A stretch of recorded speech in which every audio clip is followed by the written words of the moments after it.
Hello everyone, आज चाहिँ मैले अति नै मिठो हुने यो स्विट डिसको रेसिपी लिएर आएको छु। हजुरहरूले पनि ट्राई गर्नुहोला, घरमा आफ्नो नानी बाबुहरूको लागि बनाएर खुवाउनु होला।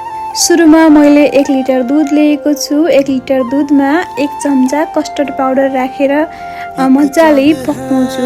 यसमा चाहिँ मैले मिठो बास्नाको लागि 2वटा सुकमेल, त्यसपछि चिनी राखेको छु। मैले चाहिँ यसको लागि ब्राउन ब्रेड लिएको छु। जुनसुकै ब्रेडमा बनाउँदा पनि हुन्छ। अनि साइडको फालेर मैले यो ब्रेडलाई ट्रायंगल शेपमा काटेको छु। हजुर जसरी काट्दा पनि भयो। घिउ अथवा तेल जे भए पनि लगाएर 2 साइडमा मजाले सेक्ने।